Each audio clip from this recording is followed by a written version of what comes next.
I'm one of those people where I refuse to so terrible, let myself sit in a chair while it's full of yarn. I'm like, no, you have to organize the yarn to sit in the chair. So I'm just making it work, but now is the time. Technically, I want to pull all the yarn out of the closet first and then also mix this yarn in with it so then we know everything we have, and then put it all into the vacuum seal bags. Hold on. These vacuum seal bags that we got here. Wish me luck.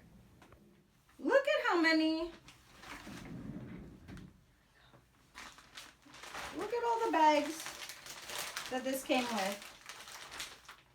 This is ridiculous. But very good because like I can fit so much more yarn.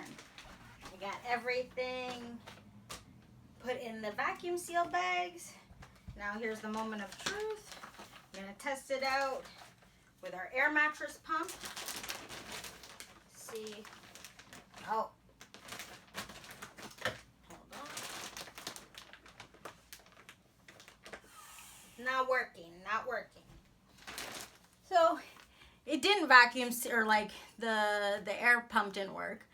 So I'll have to see if I can borrow a vacuum from someone who does not have pets, because that's kind of my preference. But for now, doing like hand squeezing everything out and then putting the seal on worked really well. I am going to put the rest of the black, white, brown yarn into the last large, or into one of the large bags, and then do the same thing and see if it all fits here. I definitely recommend it. And I heard this from Toni at Teal Yarn Crafts when she did a video recently on destashing and how to store your yarn, and she mentioned vacuum sealing your yarn, and I had never even heard of that before. So I'm so happy I did, because yeah, this is gonna make it so much easier to only, you know, I've got the upcoming seasons, yarn for the upcoming seasons, and now this can be the off season, and it's all nice and neat. It will stay free from bugs, and it will help me to kind of compartmentalize of like, based on colors, if I need to go into it, what's for my stash. I did not realize I had such little red yarn, but I have a lot of yarn, thank the Lord, overall. So yeah. Woo! I'm excited.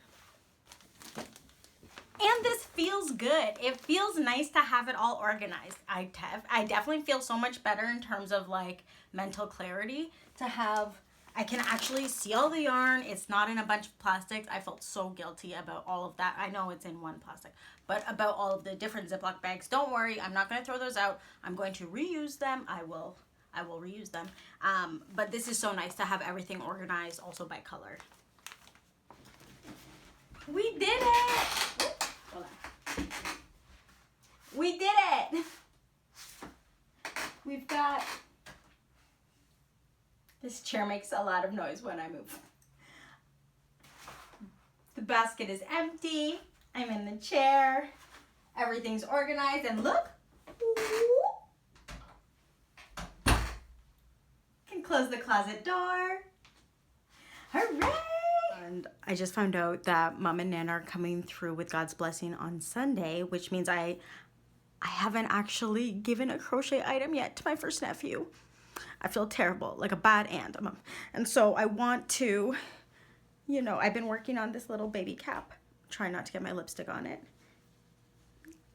It's so cute.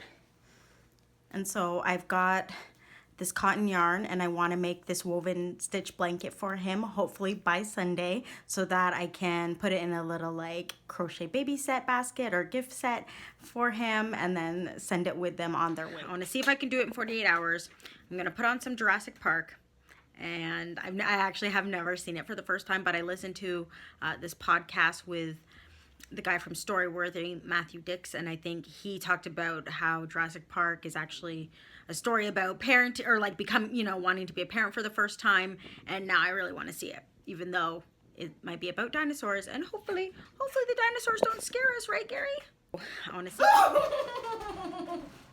I'm watching.